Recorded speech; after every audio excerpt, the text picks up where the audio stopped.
welcome to Zonan Canada. I'm your host, Jesse Betteridge. Today on the show, we're talking about The Bush Baby, an anime from the World Masterpiece Theater series, which was dubbed and aired exclusively on TVO and Access Alberta back in 1993. And for the longest time, that dub was considered lost forever. Not so much as a clip or cast list existed. But that changed earlier this year when the entire thing was uploaded online and made available. Joining me on the show today to discuss the series is the hero who kept this dub perfectly preserved and archived for years and finally made it accessible again this past Canada Day. Her name is Rania. Rania, thanks so much for coming on the show. Hi, thanks for having me. And also joining us to discuss the series is Anime News Network columnist and narrator for the English dub of Banania, now on home video from Discotheque. It's the marvelous Mike Toole. Mike, thanks for coming on the show again. Thank you very much for having me on the show, and let me reiterate that, Rania, you are a hero for saving the Bush Baby dub. Not only saving it, but sharing it with us all. It's a wonderful gift. It's worth emphasizing that this series has never been officially released or even fully fan-subbed before, and the newly recovered dub is the only full English translation that exists. On top of that, the book it was based off of is long out of print, and there was also a movie based on it. Oh, is there? Yep, a 60s MGM joint. 1969 by MGM. That has not seen any kind of release since it was put out on VHS in 1993. In a sense, Rania has not only recovered the dub, but this is actually the only version of the Bush Baby story that's available for English speakers at all right now. So just for context, this episode is part of my series of retrospectives on anime that have a unique cultural relevance to Canada. Previously, I focused these episodes on shows that had a unique cultural impact, like Sailor Moon or Albator, but I'm expanding it a little in this case for shows that have a specific cultural link or connection to Canada. And some background on it: The Bush Baby is an anime produced by Nippon Animation in 1992. It's an adaptation of the 1965 novel The Bush Babies by Canadian author William Stevenson. Most of his other work was non-fiction and focused on different political conflicts. But The Bush Babies was his one and only children's novel. He and his family had lived in Kenya for a number of years before the country gained independence from the British Empire in 1964. His daughter Jackie had a pet bush baby, and he wrote this story as an adventure featuring them, and then it got adapted into an anime.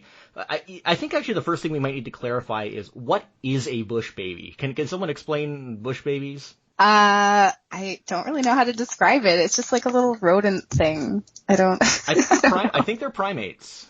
Are they? If I'm not mistaken, yeah. I did not. Yeah, I didn't. I must confess, I didn't do the reading on on the biology of the Bush Baby itself. I just read the book and watched the cartoon.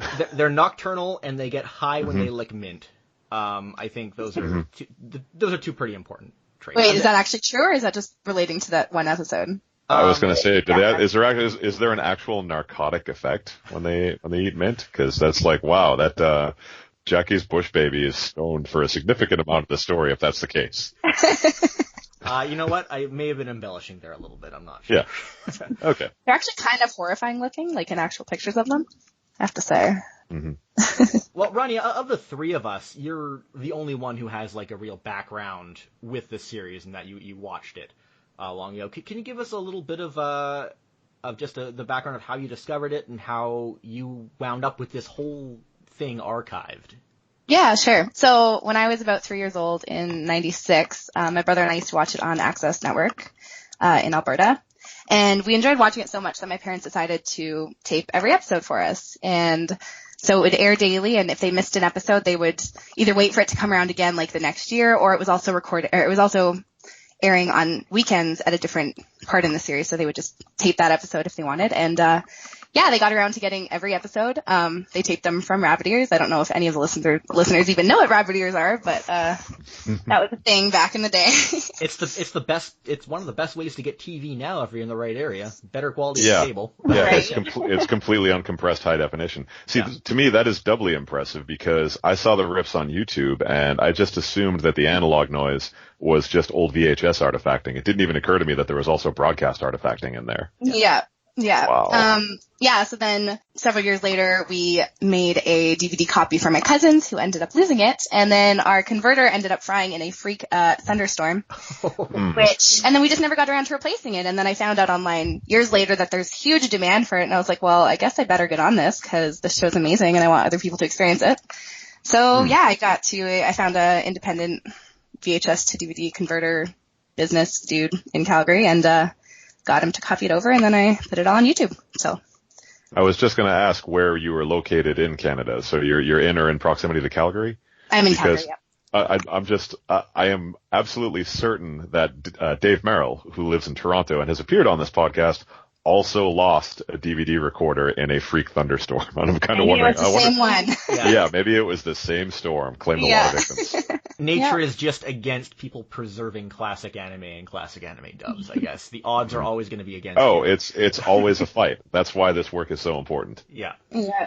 Yeah, and if people aren't familiar with TVO and Access Alberta, because I assume there's probably going to be some non-Canadians listening to it. In Canada, we have our national public broadcaster, CBC and Radio Canada, but we also have some provincial, they're called educational broadcasters. In the biggest one is TVO, TV Ontario. In Ontario, Access Alberta actually does not exist anymore, from my understanding. I don't think it's around anymore. It was privatized in the 1990s. I think they still carry that designation of being an educational broadcaster, but they are no longer privately owned. And then there's also Knowledge Network in British Columbia. In fact, I think TVO and Knowledge Network are now the only two that we have left, and they all air children's programming. But yeah, the Bush Baby and some other anime have shown up on TVO and Access Alberta. Another major one was Fables of the Green Forest was on TVO. I think it might have been on Access Alberta as well. I know that one was on Knowledge Network. But it was an area where a lot of obscure dubs showed up, and this was the only place on Earth where this Bush Baby dub showed up, and it was co-produced by TV Ontario. My friend Jonathan Andrade, who runs I Miss Bionics, had been looking into it for a while. He said he contacted TVO, and they denied that they ever had any involvement or knew what this show was. But the ending credits on the show say otherwise. So there's some deep dives we could do here. But Mike, what is your interest in this series? Well, my interest in the series is the curious fact that there's kind of a plurality of these World Masterpiece Theater shows that have never been dubbed in English, despite being based on source material that is originally in the English language. And you have to understand that World Masterpiece Theater casts a very long shadow in Japan's animation pantheon. It's where Takahata and Miyazaki really developed their skills, and where the modern layout system for animation was developed on the show Heidi. So World Masterpiece Theater shows in general are very important. And in a number of cases, and certainly in the case of the Bush Babies, the World Masterpiece Theater version is the most popular and well-known version in the world. I don't think it would be hyperbole to say that. So it's important to try and recover this. But there are a lot of other shows that they've done, like, Lucy of the Southern Rainbow, CD. It's like a lot of these shows that are based on these old, not particularly well-known Western children's books that have kind of become the definitive versions of the stories, despite in some aspects changing them considerably. So when I discovered that not only was there a dub of the Bush Babies, but it was more or less complete, that got me very excited, because preserving this stuff is important. Yeah. And the quality is very good on those recordings as well. Yeah, considering it was Rabbit Ears, it's not too bad. There's a couple staticky issues here and there, but it's pretty solid for the most part. I think my favorite thing in terms of just TV quirks about watching these episodes is the fact that for a number of episodes, the ending bumper, which ordinarily urges you to watch the polka dot door, incorrectly identifies the main character as Kim. That has always bothered me, and I don't know who Kim is, but I don't know who Kim is or why she has a Bush Baby, but that's really interesting, man.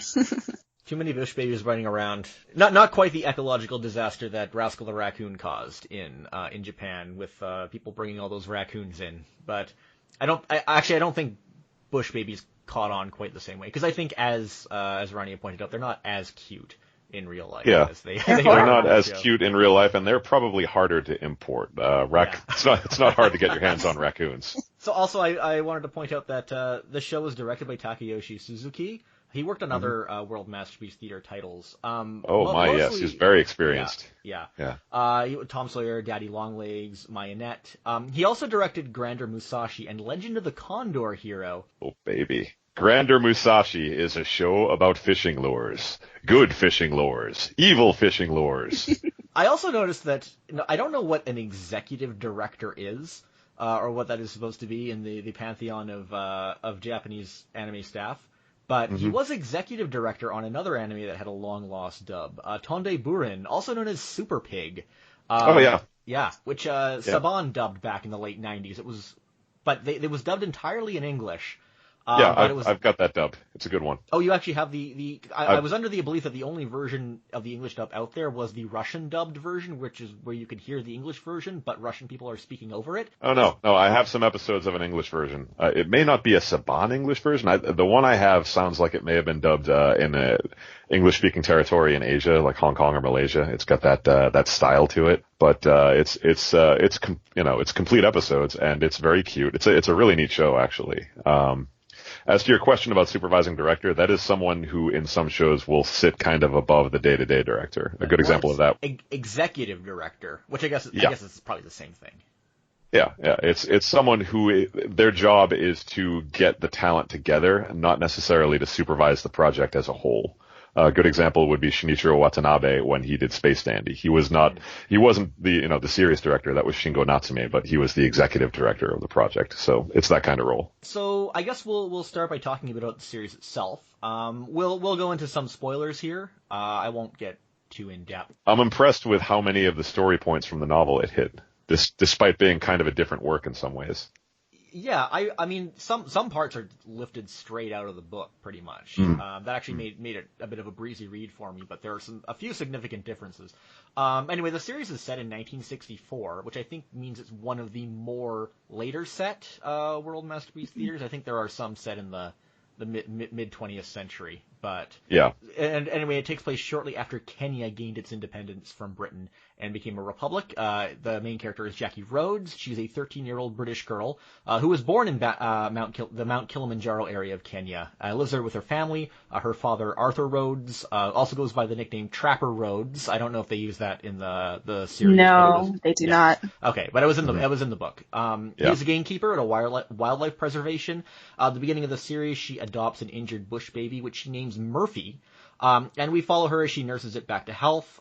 Much of the focus in that first half is mainly on her day-to-day life, going to school, just the type of experiences you see with other white children living in Kenya at the time, with the political changes in Kenya bubbling in the background. Most of the first half focuses on, in terms of plot, when they get around to that, focuses on Jackie and her friends thwarting a group of poachers, killing animals in the preserve. A lot of the time is also used to build up the character Professor Crankshaw, although it sounds, I think as we've discussed a little before, it sounds more like they're saying Crenshaw in the dub. It's Crenshaw. In the Japanese version and in the book, it is Crankshaw, so we'll just use those interchangeably, I guess. He's a local archaeologist who pilots a biplane, which he calls the Mother Goose, and he's sort of a grandfatherly figure to Jackie and a close friend of their family. So it's worth noting this series is 40 episodes long, which is about the minimum length that I think any World Masterpiece Theater series comes at. They're never less than 3 core, if I'm not mistaken. And everything up until this point that I've described is not in the book at all. Most of the characters, apart from her family, apart from Jackie, her family, Crankshaw, and the family servant Tenbo, they are not in the book. They are all created for the series specifically. There doesn't seem to be a lot of writing about the background and production of this series at all. World Masterpiece Theater titles usually focus on carefully researched international locations. I get the distinct impression, and I don't know if you guys feel the same way, but it seems that they chose to do this story in particular, despite it being a very obscure story, because Africa was an area that they hadn't really covered in any other World Masterpiece Theater series. They're typically in Europe or in parts of the United States or in Canada. I think they wanted an opportunity to research and explore that part of the world. And I'm not sure if they went to Kenya. It might be worth noting that in 1991, when they were producing this series, it marked a bit of a decline of political unrest in that country at that time. But it definitely feels like they visited a wildlife preserve, and they tried to, and they did a lot of research, and I think it feels like they used this first half to kind of show their work, and and to show everything they learned and all the intricacies of how they operate, or how poachers would exploit something like that and hunt animals. That seems to be kind of the basis of that first half of the series, is kind of what I took away from it. Well, Takahata was the one who established their whole process of exhaustively researching locales before making their shows. I don't know how much they were doing that by the early 90s. World Masterpiece Theater as a franchise, was kind of on a down slope. That was during their Home Foods era, when they actually needed to have a title sponsor. World Masterpiece Theater has always had a title sponsor going back to the beginning, wasn't it? It started with Kalpis, didn't it? It started with Kalpis, but they had a long period where they were actually directly produced by Zuyo Eizo. Oh, yeah. And did not have a title sponsor, and in fact went back to not having a title sponsor not too long after this one. It was tough to verify this, because for some reason all of the versions of the openings and endings that I was able to find online are credit-free.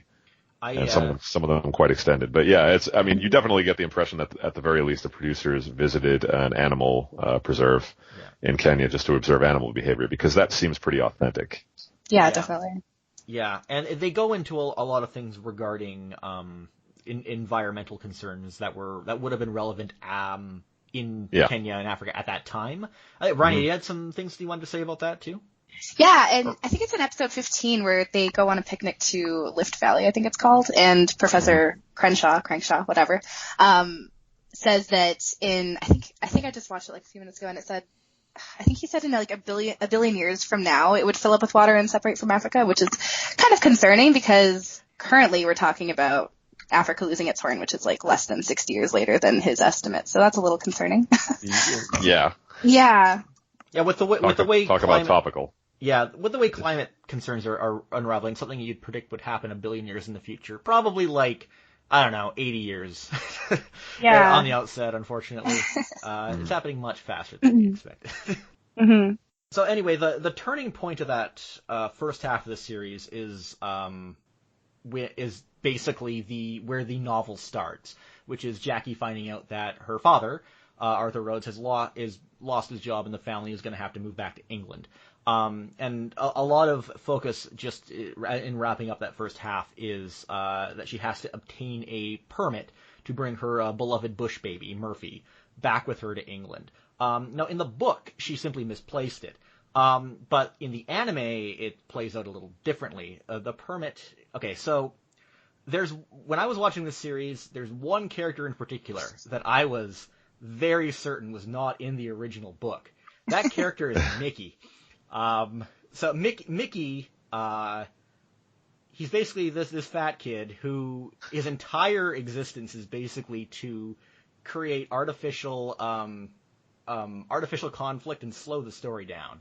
I think there are parts when he's literally like, chasing the character and saying, "Hey guys, wait for me." He's kind of the whole of the problem. I mean, you get the impression that they created him to give the boy kids watching at home someone to relate to, and he is kind of charming in just how transparently smitten with Jackie he is.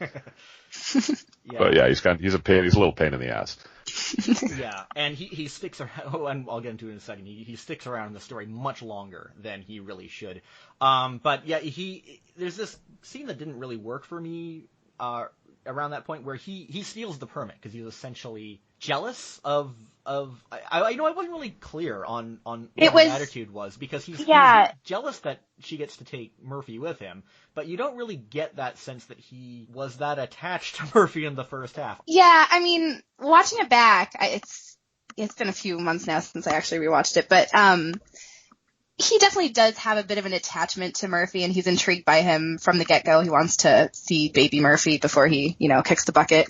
But yeah, he definitely had a bit of an attachment to him. And then when Jackie and her family go to Mount Kilimanjaro near the end before they go back to England, she lets Mickey keep Murphy for a little bit. And I guess during that week or wherever that they were gone, he developed an attachment to him and, didn't want her to take him back to England. He was hoping that he could keep her around if she didn't get that permit. And so when he found out that she had the permit, it dawned on him that, hey, if I take this, maybe she'll let me keep Murphy in the end after all. So it wasn't exactly what I'd call a top 10 anime betrayal.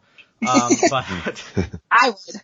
Yeah. I mean, like, I can understand someone, like, acting irrationally and stupid like that, but I don't know, that whole thing didn't really kind of work for me. But nonetheless, that is the nature of Mickey in this series, for sure. From here on out, the anime follows the book fairly closely. As her family is heading to England on a boat, Jackie realizes that she doesn't have the permit. She leaves the boat, trying to search for it, but then the boat leaves her and she is stranded. Shortly after, she's lucky enough to run into Tembo. He's an ex-soldier of the Kamba tribe who worked as a servant and assistant to her father in the wildlife preserve, and remains incredibly loyal to their family.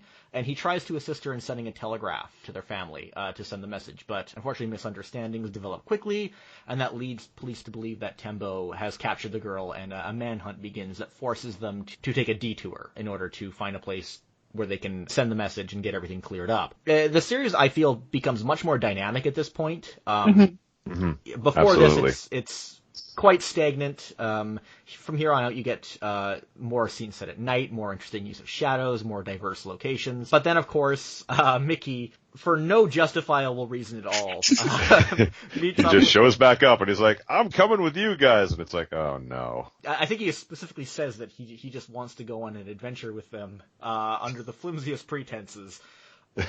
He has to be there to slow the story down, essentially. Yep. So, it was 40 episodes if Mickey wasn't around. Yeah, exactly, yeah. It would have cleared up very quickly without Mickey. So. And he joined, I think the point he joins up with them when they were hiding out in Arthur Rhodes' family cabin, which in the book Arthur Rhodes apparently refers to as his glory hole. Yep. There's no apparently, it's stated outright. Yeah. I think the term meant something a little different back in that era. I think that's what's going on there. Maybe. Anyway, yeah, Mickey meets up with them at that point, and he goes on the initial part of their journey, but really he's just causing trouble the whole way. Tembo, he's an interesting character. I like the scene where he punches a snake and eats it. I thought that was pretty badass. I was going to say that, I mean, Tembo is an interesting point where the series diverges a bit from the book, but also sticks close to it. He has a lot in common with the Tembo of the book, but the Tembo of the book, he wasn't like a rifleman with the Royal Army. He was just a bush tribesman, right? Who worked for her dad, and he just wore shorts and a homemade jacket. In the TV anime, he wears this striking white dashiki for pretty much the entire series. somehow it never gets dirty. Good for him. He seems to be presented as a bit more of just a straight up eccentric in the anime, whereas in the book it's more, I don't want to say he's not an exoticized character or anything like that, but they pronounce just his cultural differences between the main characters in a bit of a different way, whereas in the anime the way it plays out seems a little different. And he also seems he's more vulnerable in the book than he seems almost unflappable in the anime at times. So much of what happens later is they make their detour, they have run-ins with the poachers from the first half of the series, and also have a run-in with a tribe of elephant hunters. That results in Mickey getting hit with a poison arrow and getting sick. I don't think he actually contracted any of the poison, but he gets he gets sick from the encounter. And luckily they run into Professor Crenshaw, who arrives in the Mother Goose, but he can only fit one other person in the plane. So of course he takes Mickey with him and leaves the other two to continue on with the actual meat of the story. The last 10 episodes or so is when we get to like the real concentrated kind of highlight of the book. This is where Crankshaw's plane is another difference that I thought was interesting and disappointed me a little. I understood why they changed it for story reasons to just a conventional biplane, because in the book, Crankshaw flies a sailplane, which is basically just a single-person glider with a small engine, and he specifically uses it because the wingspan is broad enough and the craft is light enough that he can cut the engine and glide in to observe the animals. I thought that was kind of a cool plot detail, but no, in the TV anime, he just has a 2-passenger biplane. Yeah, and makes things a little simpler. It's worth noting his character is quite different in the book as well. Oh yeah. He's quite a completely different character. He is quite the racist asshole. He's actually a bit of an antagonist in the second half, in the latter part. Yeah, of the book. he means well, but he's very bad at listening to people.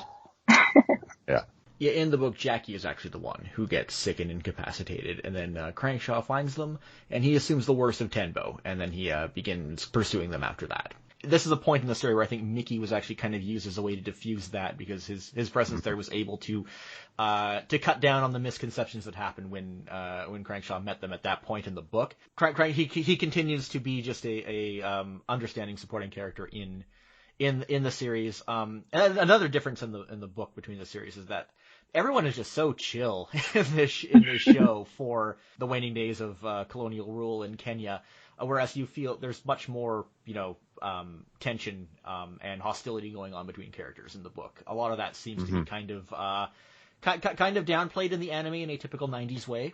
Yeah. But anyway, at that point, Crenshaw takes Mickey home. And this detour forces Jackie and Tenbo to travel through a fire that ignites in the savannah in quite a very very thrilling sequence. Oh yeah, very striking episode that one. And they find themselves staying in a cabin of a farmer of the Maasai tribe. Who has a very alarmingly threatening entrance in that anime. It's worth pointing out that this dub is uncut, and his spear is not covered with actual human blood, but you are definitely supposed to believe that it is. You're meant to think that, and it's this 6 foot tall dude in flowing garments with bright red dreadlocks. Yeah, just appears in the door of the cabin. That's an interesting part.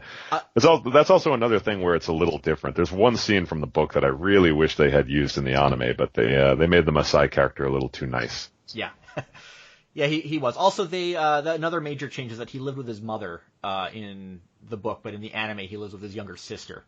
It's another friend for Jackie. Yeah, I mean, I like having a character for Jackie to kind of connect with at that point. I don't know if it absolutely. It was I guess it's kind of a trade-off. I don't know if that's the best development in the story at that point in the story, really.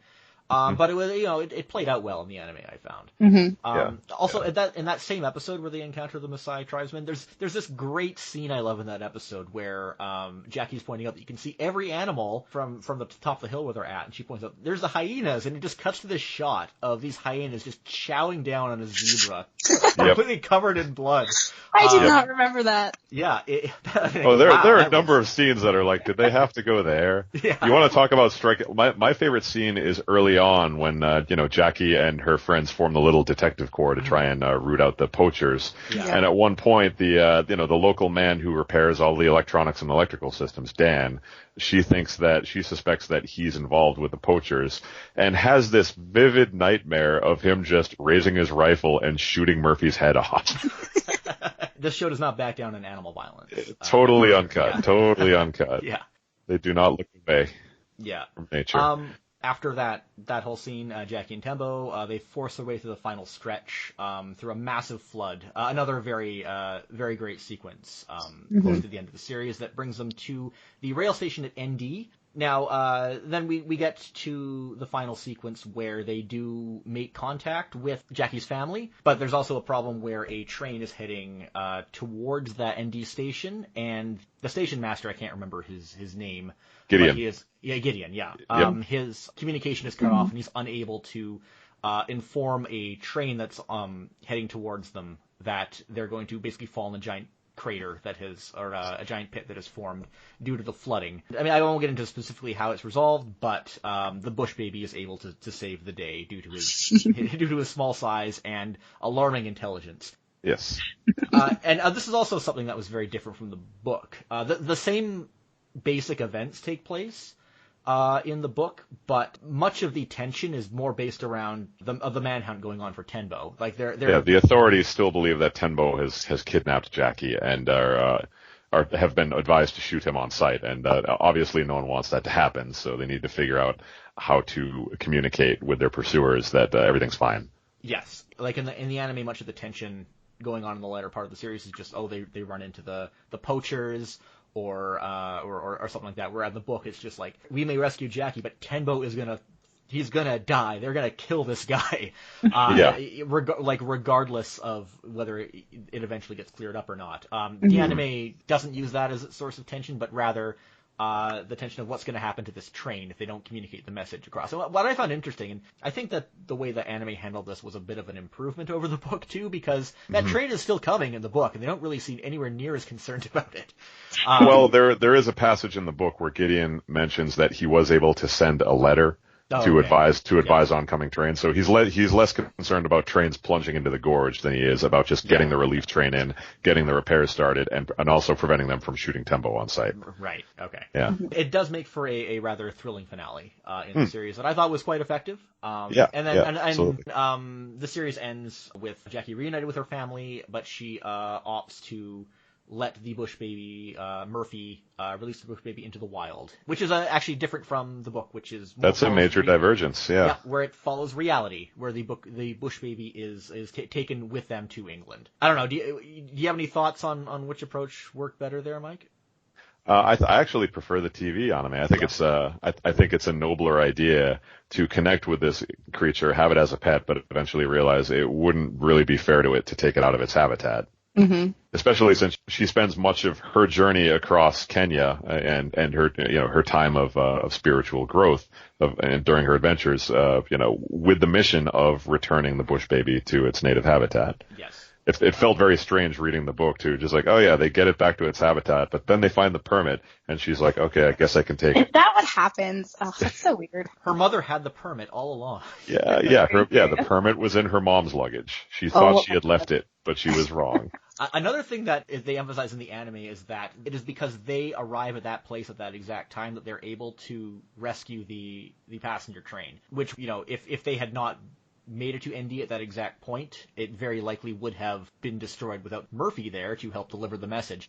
And I find that kind of funny because this actually means that Mickey is indirectly responsible for saving the lives of hundreds of people, because it is because of him that they wound up there to save everyone. So I guess that's one way to look at it, but I still really hate Mickey. They would have been better off if he had never shown up.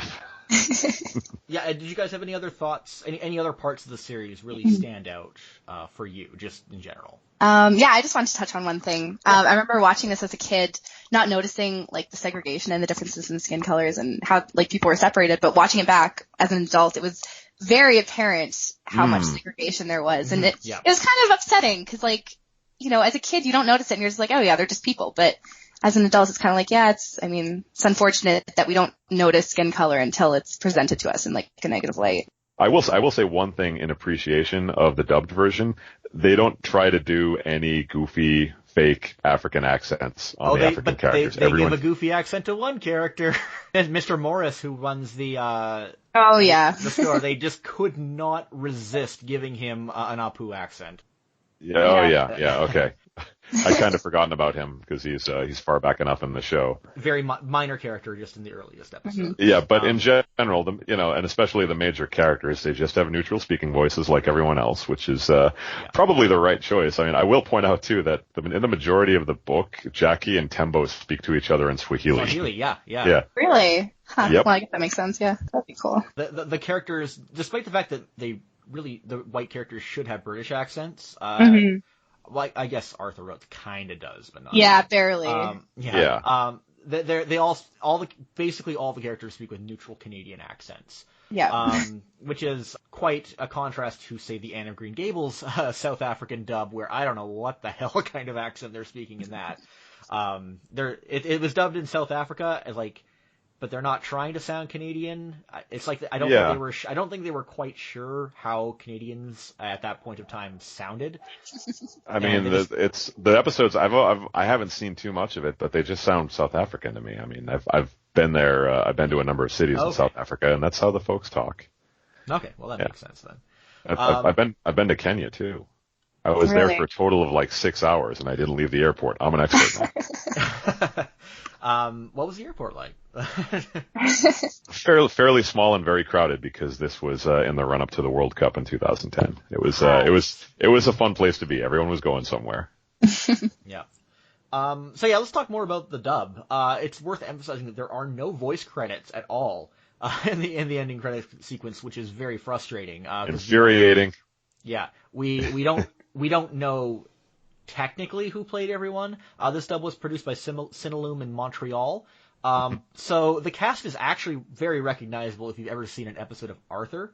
In fact, I think just about every major voice actor shows up in Arthur at one point. So if you cross-reference it with episodes of Arthur, you should be able to identify everyone.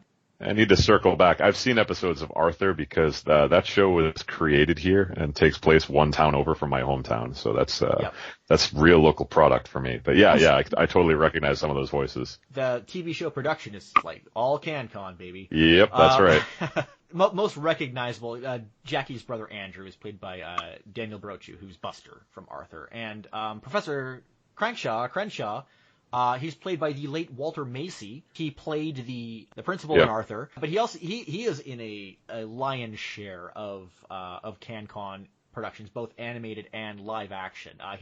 He is Inspector Ganimard in Knighthood, which is the French produced Lupin the First cartoon, which YTV and Teletoon ran into the ground back in the day. I don't know if it even aired in the States. It did not. I'm a big fan of it. I'm a big fan of LeBlanc's Arsène Lupin, so I saw most of that series, and I don't think that thing has never really made it to DVD anywhere in the world, which is kind of irritating. Yeah, Discotheque has to get on that one. We should. Yeah, I watched that show as a kid. The actual animation in the episodes is a startling contrast from the beautifully animated opening sequence. Oh, yeah. That opening really reels you in. It's so good. I still watch that opening all the time. It's such a great opening. But anyway, he was in that. He was also in the live-action Lassie remake from the mid-'90s. It aired on YTV. I assume it aired on, like, some Nick spin-off or something in the States. I'm sure. It was in like deep UHF just broadcast TV syndication. Oh, okay. So like one of the terrestrial channels would run it on Saturday afternoons. Yeah. But yeah, we absolutely got that though. Also, apparently Walter Macy played Papa Panda in a long lost Montreal dub of Panda Go Panda, at least according to some random person in the Anime News Network boards that I. Well, they have remarkably detailed information, and I've reached out to them to try and get a copy of that. So I haven't heard back. I also reached out to Cineluma to see if they had any information or materials about this dub, but I never heard from them either. Yeah. Production houses, like the production houses who work on stuff like this, who are still in business, tend to have these materials. Discotheque has done a lot of work with Ocean, and more often than not, they've had uncompressed audio masters for us to use. It's only in a couple of cases that they can't seem to find the tapes. Like, the thing to remember about Cinelume is that they are massive. They are a massive company. They do. Oh yeah, they do Hollywood movies in French. That's their bread and butter. They do Hollywood movies in French for both Quebec and for the rest of the French-speaking world too. So that's a lot of business. So, I mean, you can definitely see how some English language animation productions that they did in the 90s would fall through the cracks. Or I guess in the case of Panda Go Panda much earlier. But yeah, also I believe who plays Jackie? Is it Pauline Little? Yeah, I think that was that's what was credited. I would need to double check. I didn't include that in my notes. Yeah, I think she's the voice of Maya the Bee in the Montreal dub of Maya the Bee. Oh, okay. I think that's her. I found that Jackie was the weakest link in the dub overall. She's not bad, but I think a lot of the other characters have stronger performances. I got used to her voice. I thought it was good. I have a few more thoughts, but Rania, did you have something to say? Yeah, Rania, you're the one with nostalgia for the show, so I think the savior of the dubbed version. Yes. I'm just happy that other people get to watch it now. Imagine if. I don't even know how to describe this. Imagine if Game of Thrones was not as big as it was, and you're the only one who's watched it, and you need to talk to people about it, and no one's seen it. I'm just so happy that people are enjoying it, and it's available online now, so, yeah. For the dub specifically, how does it hold up from when I was a kid? From how you remember, just the voices, from when you watched it as a kid? Oh man, they're just so nostalgic. I didn't think much of, I don't know, when I was watching Bush Baby, it was my first anime, so I didn't really have anything else to compare it to, but rewatching it now, some of the voices are a little bit, annoying at times, but yeah, it's a very public TV kind of dub. I was going to say, I am a big fan of how goofy and a bit ham-fisted the song adaptations are. I was going to get into that. Let's talk about those theme songs. Oh my god, I thought, I was certain when I first saw that dub that it was just these have to be newly created theme songs. These can't be the Japanese theme songs. But as it turns out, they're adaptations. Yeah, they are adaptations of the Japanese theme song for both the first opening and the ending. The second opening did not make it through. What I found funny is that their opening cover, or their opening song, which is adapted from Apollo, the original opening, it just has these super on the nose lyrics for what you're actually seeing on the screen in the opening. Oh yeah. The way they do it, it uses the original animation for the opening. The song is an adaptation. It sounds like the vocalist was just given a synopsis for the series, and then he watched the opening and improvised lyrics. Improvised lyrics on the spot. Totally. Like he got the melody, and then he just started filling in the blanks as he was watching it scroll by. Yeah. My favorite line talks about how life is normal as can be. That just infects my brain. So when I watch the series now, I just sing along. From Great Britain, they came to Africa to care for animals and have a normal life. The kids are normal with lots of normal friends and learn to love this extremely normal land. That kind of thing. But yeah, the original compositions, the singers were different, but they were composed by a guy named Shinji Tanimura, who is a big deal folk singer and folk lyricist in the 70s. He had like an entire folk collective, like a traveling Wilburys of Japanese folk in the 70s called Alice. So he was he's kind of a actually pretty famous dude in Japanese music. I thought that was interesting. But yeah, it's like even in the original Japanese, it's this really intense, brooding opening. Yeah, like I love how the Japanese version ends on like the lyric where it was just Apollo. Yeah. And it's like. They could have, like, I don't understand why they couldn't just keep that part in the opening. They go with, like, because she's standing in front of the sun, so they're just like, in the sun, like, just hangs in the air. It's brilliant. I love it. Yeah. Also, the ending is like I said, it's an adaptation of the original ending songs. It doesn't have the visuals of the Japanese ending, though. The original Japanese ending has these kind of cute pastel drawings that I really like, but the English one just uses screenshots from the show. Which is unfortunate. I guess a textless version wasn't available for the ending.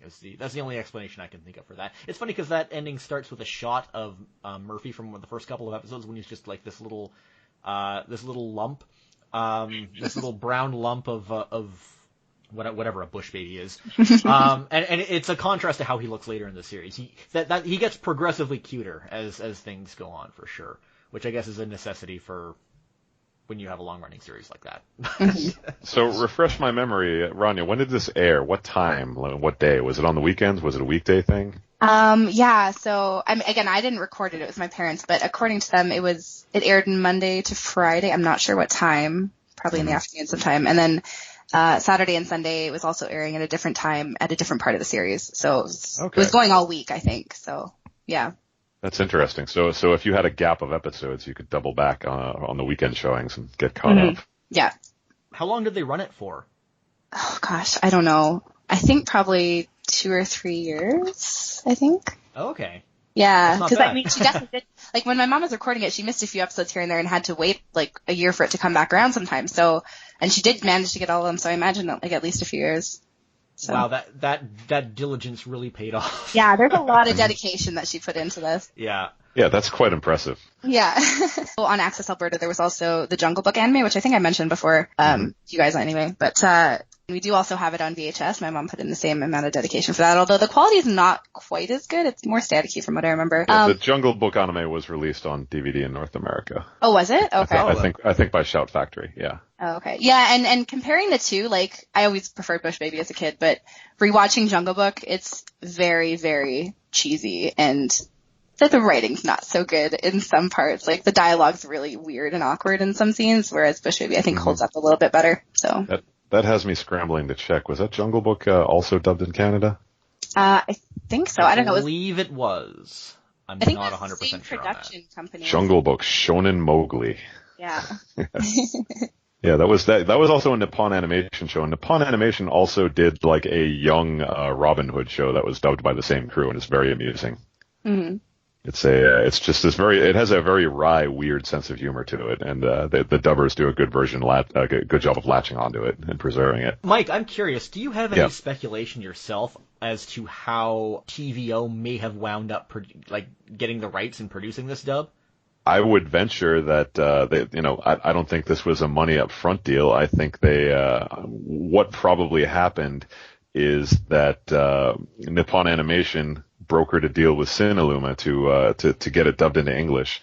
And once TVO saw this thing that was like, okay, here's a 40 episode cartoon in English, and it's CanCon, so let's kick it some money. Based on Canadian literature. Yeah, exactly. Yeah, I was going to say that should absolutely qualify as for the Canadian content rule, right? Because it's based on Canadian literature, and it was produced in Canada. The credits say that Turner Broadcasting was involved in this somehow.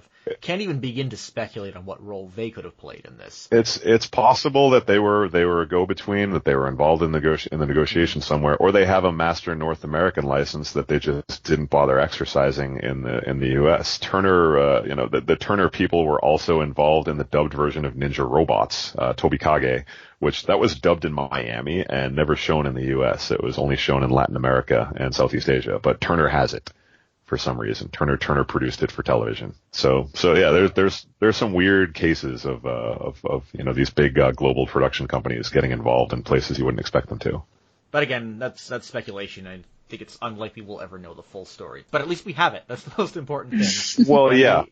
And as someone who works, kind of indirectly via Discotech with licensing agents for this stuff overseas, the fact that a complete record of this dub now exists opens the door for it possibly coming out on home video or streaming somewhere officially down the line. That'd be great. Well, I know that someone commented on one of the videos a week ago saying that they were taking all of the HD Japanese episodes and then just sticking the audio for my episodes. Oh yeah. If nothing else, fans will create their own version. Totally. But seeing something like this I've seen cases where the licensor is like, well, we don't have an English version, and then you show them the English version, and they're like, wait a minute, we'll check again, and it turns out they have masters of it, and they had it all along, and just they assumed they didn't. In that sense, it's very valuable that this has been unearthed. I think it's pretty cool. Actually, on that I'm note, excited. Mike, what do you think the actual prospects of seeing more World Masterpiece Theater stuff getting North American home video releases or streaming releases? I've gone to the licensing shows in Japan, and these are on the sales block. Nippon Animation is trying to sell them internationally. I have to assume that what they're asking in terms of money is still too high for what the North American publishers are used to paying. Because, there are several of these shows that are well regarded worldwide that have dubbed versions, and for some reason we're not seeing it. And like I said, just like I know Nippon Animation is trying to sell them overseas to get that sweet licensing money, but for whatever reason a deal hasn't been reached yet. I have a feeling it's going to be like a lot of the TMS stuff, including the Lupin the Third shows, where all that needs to happen is something, someone needs to take a chance on something, pay a little bit more than usual, and if it does well, Nippon Animation are going to be like, well, we'll nudge our prices downward and get this stuff out there. They'll see the potential there. Given the status of a lot of World Masterpiece Theater titles, I'm not sure if the Bush Baby would be the best candidate for that, but it'd be great to see it get some kind of use eventually, yeah. For me, the Bush Baby, the issue there would be you wouldn't just have to deal with Nippon Animation. Since the book isn't that old, you'd also have to deal with the author's estate.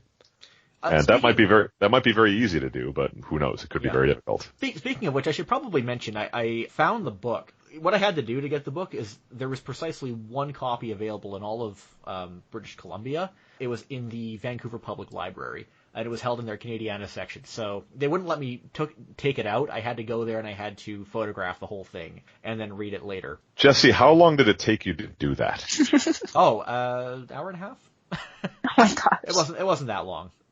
Yeah, I looked at it and just like, so this probably didn't take freakishly long to do, but probably kind of annoyingly long. Yeah, for the listeners, this guy got this book, took a cell phone photo of every single page and stitched them into a PDF. And that's how I read it too, because none of the libraries in New England seem to have a copy. Yeah, this has been out of print for a very long time. Apparently, I did check Amazon. I think there are a couple of used copies floating around. Most of them are going for over $80. There is one version, I think one used version I saw that's going for around under $20, but it's all marked up with notes. But if you want your very own copy of the Bush Baby, you can get one. You just have to be willing to pay for it more than I was. And that's another very weird and very common phenomenon with these anime adaptations of Western books. Like Miyazaki's Future Boy Conan is based on an Alexander Key novel, the writer of Escape from Witch Mountain, called The Incredible Tide. You can't get that book anymore either, not for love or money.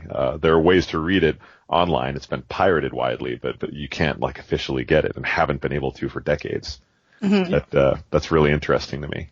Yeah. For any people listening in Alberta anyway, the Calgary Library does have one copy of it, and there's also a website you can go to, talonline.ca, and you can have books from any Alberta library sent to your library. So if you want to read it, you can get it sent to the library. Yeah, I don't know if you checked into it. It's probably a similar situation to the Vancouver library where they won't let you check it out. They probably it says here it's in warehouse storage. Never mind. That's unfortunate. Well, disregard it. Yeah. I said if you can get to a library to check it out, I mean you can read it or photograph it. They will explicitly allow you to photograph it. So as long as I told them it was for research purposes, which it was. So it's technically true. Yeah. And I will also say that I quite liked the book. I thought the prose was very evocative. It wasn't too simplistic. Yeah. I think there's certainly some content in the book that is just like, well, it doesn't shy away from depicting the white savior complex in Africa in the period as bad, but it tries to apologize for it and justify it a little. Yeah. Which hasn't aged that well, but I mean, there was an entire genre of young adult novels like this in the mid 20th century, and you don't see them as often anymore. And so in that respect, I thought it was really cool.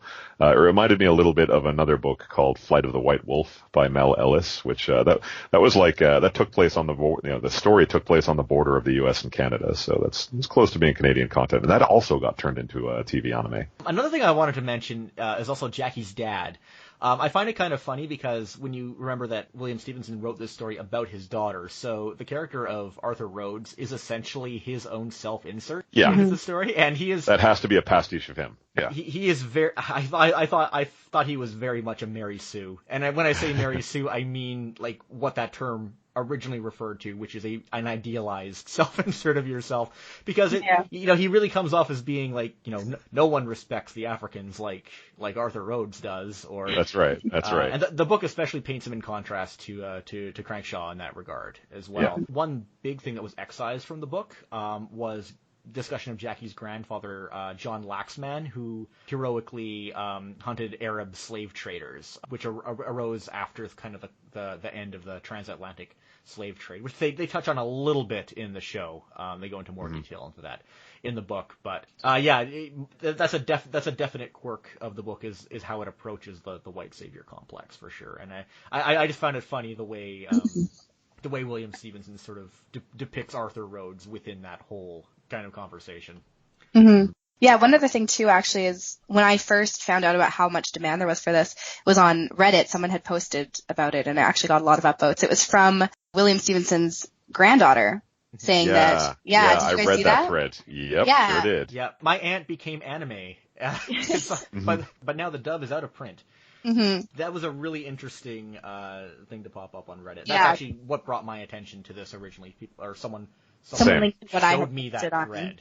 Just like, wow, that's an interesting situation. Also, I've never heard of the Bush Baby before. Well, I mean, that thread was what made me believe there has to be a dub out there somewhere, just because family members of the actual author are like, no, this is real, we've seen it, we just can't find it now. Yeah. So, just looking into other differences that were in the book. You have to remember those differences were introduced by Miyazaki himself.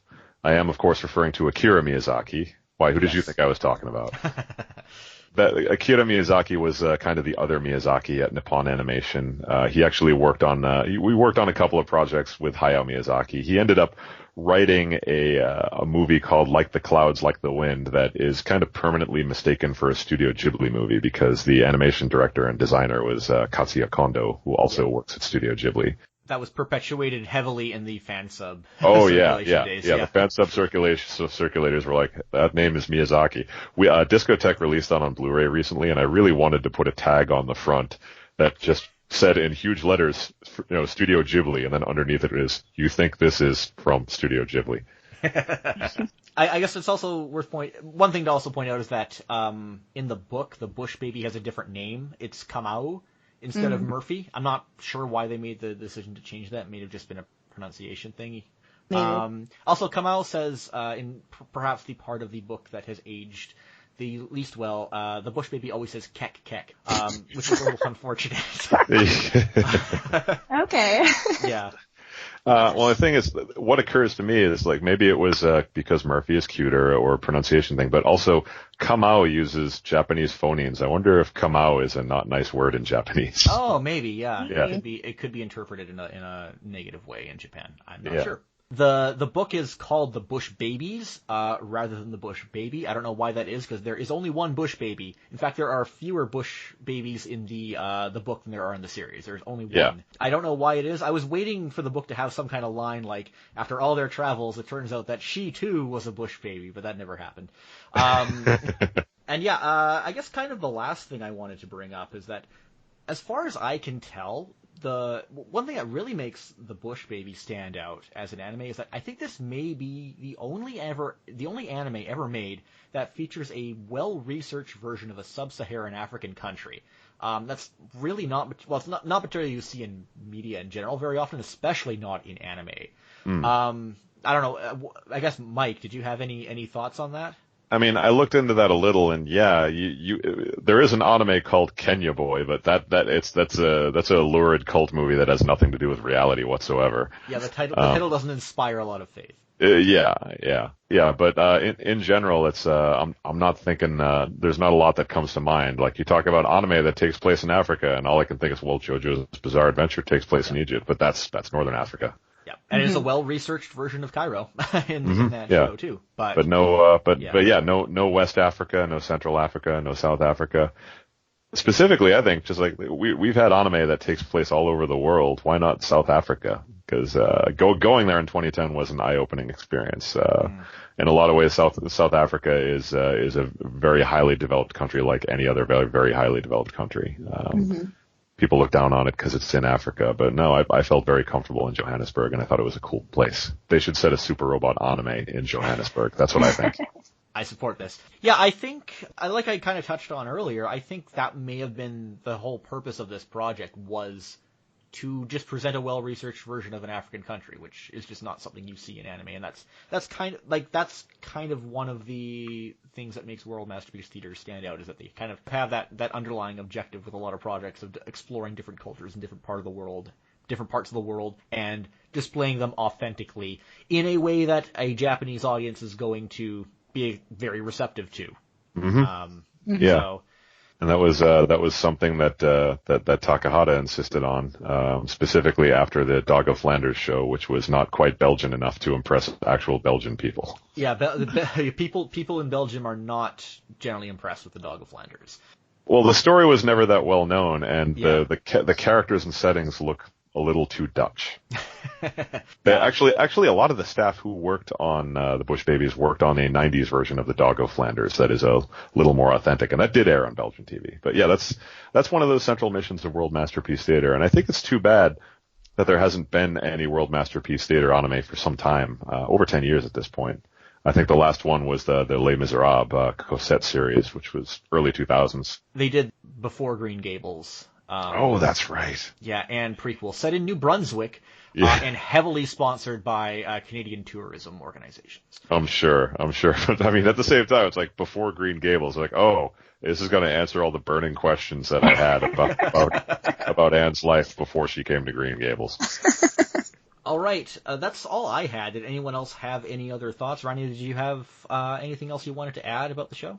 Nothing else to add, but for anyone that's still watching it or in the process of watching it or planning to watch it, leave me comments on my YouTube videos. Like, I want to know what people think of this. I'd love to be able to finally talk to people about it. So I don't think we mentioned the episodes are all on YouTube. As of this recording, they're still there. I don't think there's a strong chance they're going to get taken down. Yeah. It is possible. If you get a chance to see them, I'd say download them just so you have them archived. Yeah. I don't think they're going to get taken down. I got a notification that whichever Japanese studio it is has claimed it as their work, but they're just letting me keep them up anyway. So I don't. Okay, good. So they're taking a monetization stream, but they're not interfering. That's good. That's for the best. I like that. I would say that, in general, I try to shy away from endorsing piracy because it's a big problem in the anime and manga business. But for a series like this, piracy equals preservation, so you should watch it while you can watch it. And actually, no, I think it's cool that Nippon Animation just put a monetization claim on it, and are getting some ad money from it. That kind of legitimizes it. Senpai noticed you, Rania. Yeah.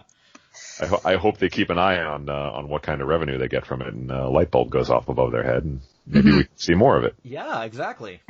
Could be a potential opportunity. Yeah. Okay, well, I think that pretty much wraps us up. Rania, is it okay if you want to advertise your social media, or where can people find you online? Yeah, sure. So I'm on Twitter at _serenade_me_, or I'm also on my anime list at, my username on there is just Talum, like the Soul Calibur character. So that's where I can be found. And Mike, where can people find you? Well, I do have a bi-weekly column on Anime News Network. It's kind of irregularly bi-weekly lately because I've had other projects called The Mike Toole Show. I also do occasional reviews, features, and interviews there at animenewsnetwork.com. You can also find me producing extras and occasional other content for Discotech Media. My latest project is the high-flying 80s OVA, Area 88. I've made a bunch of new liner notes for that, and that should be coming out, I think, in December or January, so pretty soon. Keep an eye out for it. And pick up Banana on Blu-ray as well. Oh yeah. The only Blu-ray release of Banana in the world, of the world's most important anime about a kitty who lives in a banana. Yeah. That's a weird show. It's a wonderful show. And Mike, your social media? Oh, on social media, yeah. My platform is Twitter. You can find me at Michael Toole, MichaelToole. And thank you for tuning in to Zonen Canada. You can reach me on Twitter at jbetteridge or email zonencanada@gmail.com. The theme song is by Ultraclystron. You can find it on his album Packet Flood at ultraclystron.com. Please subscribe to the show on Apple Podcasts, Google Play Music, or your podcast app of choice, and leave a rating or review if you have a chance. It really helps with the visibility of this show, especially on Apple Podcasts.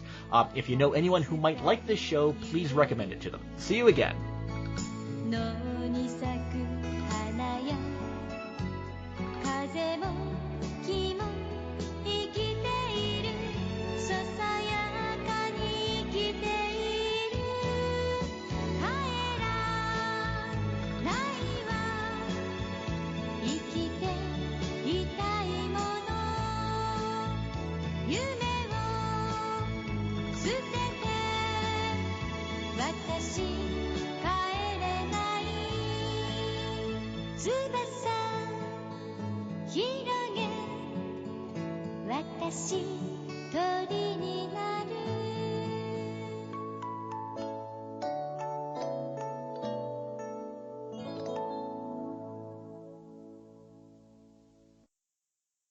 Another shining example of how Canada loves anime, but anime doesn't love Canada back.